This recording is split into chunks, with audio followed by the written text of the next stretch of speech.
Madam President, I rise today to discuss the growing threats to American national security and to the security of our friends and allies in the Middle East.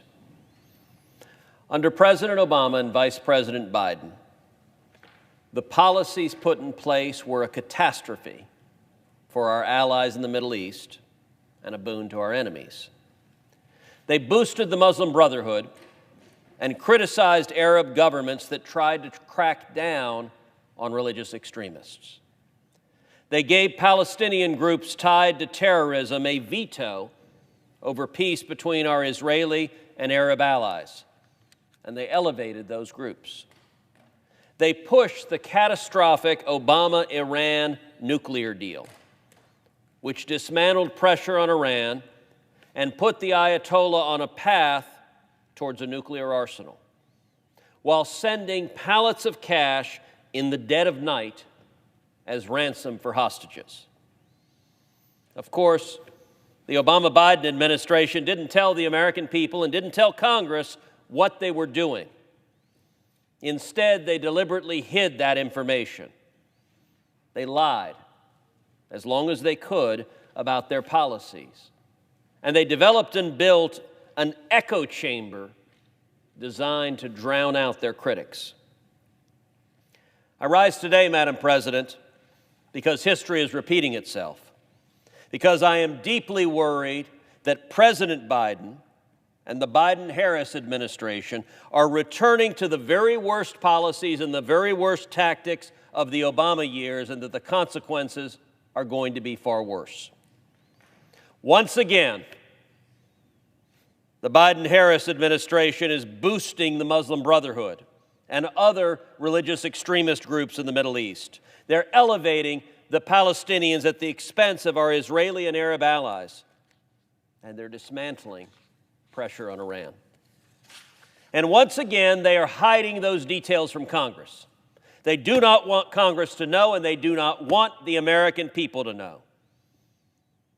And in some cases, unfortunately, they are outright lying. Madam President,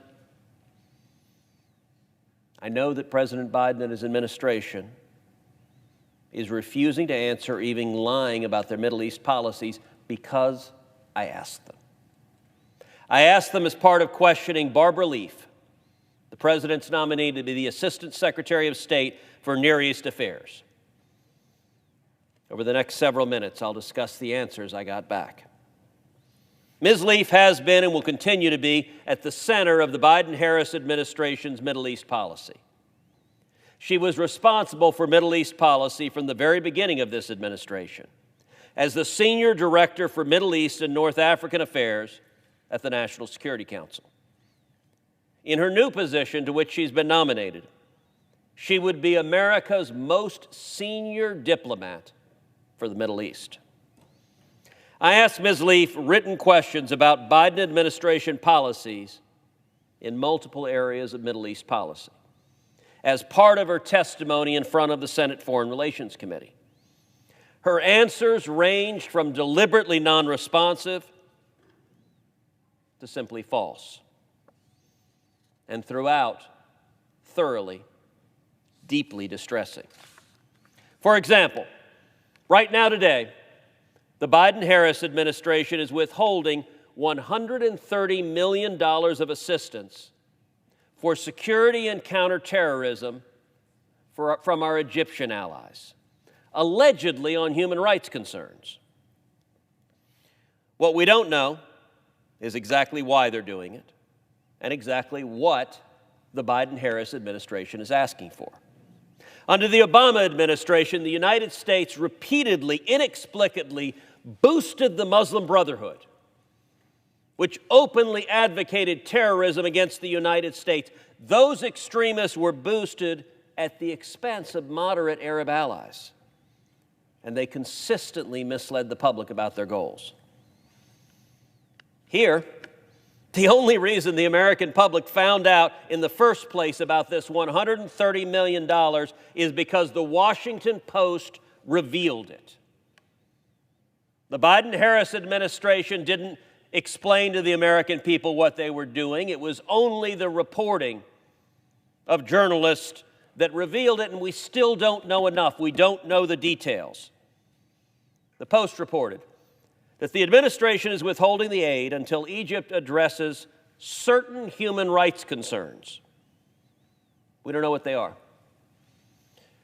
They apparently include releasing 16 unnamed prisoners. We don't know who they are. So I asked Ms. Leave about these details. I asked about the 16 people. I asked for their names, their institutional affiliations, what they were charged with. I also asked if they were American citizens. And if they were not, I asked whether they were involved in organizations that push Islamic extremism or anti-Semitism. Ms. Leaf is obviously very familiar with the case. She wrote back over 1,000 words of highly technical responses. Here's just a third of her answer. That's the part we could fit on the poster board. Lots of words, lots of numbers, but you can see not a single detail that I requested was provided. Of the 16 people the Biden-Harris administration is demanding that Egypt is released, you will see not a single name. None of them. Congress doesn't get to know who those 16 people are. The American people don't get to know who those 16 people are. The answer from Ms. Leaf to the Senate Foreign Relations Committee is not to put too fine a point on it, go jump in a lake. How many of those 16 are affiliated with terrorist organizations? The answer from Ms. Leaf, go jump in a lake. How many of them are American citizens? The answer from Ms. Leaf, go jump in a lake. Why is that? Why is that the Biden-Harris administration is extorting Egypt to release 16 prisoners, and yet they're embarrassed to say who those prisoners are? Well, we do have some public hints about the sort of people that the White House and that congressional Democrats may be trying to coerce our Egyptian allies into releasing.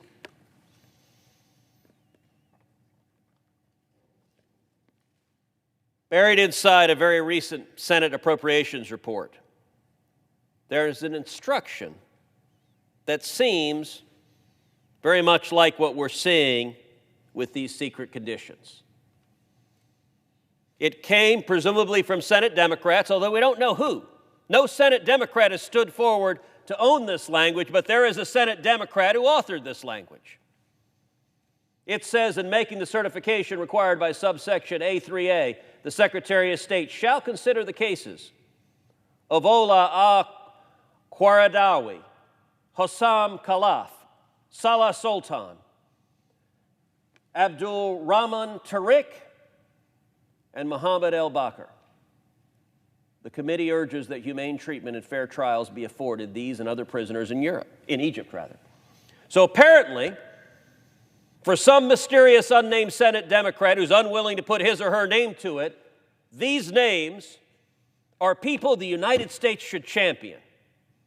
And it suggests the sorts of people the Biden-Harris administration may be trying to extort Egypt into releasing.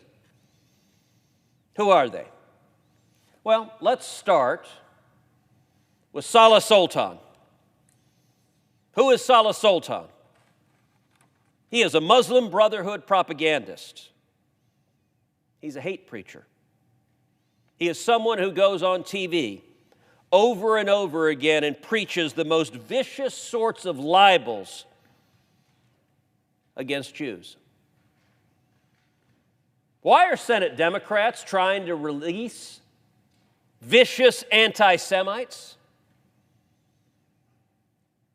Why are they suggesting, if you go back to the appropriation language, why are they suggesting in the appropriation language that the United States should be fighting to release that anti-Semite and hate preacher? We don't know, because Senate Democrats aren't defending that position, and the administration refuses to answer. Who are some of the other people on that list? Well, you have Mohammed El-Bakr. He was a Salafist youth activist. He was part of the revolutionary youth who started the revolution. And he's been implicated in security violations. How about Ola al-Qaradawi? She is the daughter of Yusuf al-Qaradawi, who is one of the major voices for jihad inside the Muslim Brotherhood. The paper trail on her is deliberately opaque from both sides. How about Hossam Khalaf? He is Ola al-Qaradawi's husband, and he's been allegedly connected to a Muslim Brotherhood offshoot. How about Abdul Rahman Tarek? Well, that's an unknown whose presence has not been accounted for publicly. And yet these names have mysteriously appeared in a Senate Appropriations report. When I asked Ms. Leaf about it, she provided 1,000 words and not a single name. And I will tell you that actually the names on that list are not secrets from Congress. They have been provided to Congress in a classified form.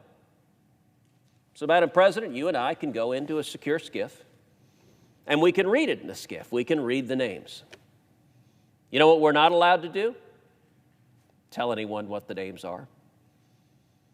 Why is it those names are classified? They're classified because President Biden and Vice President Harris don't want the American people to know who it is they're trying to release.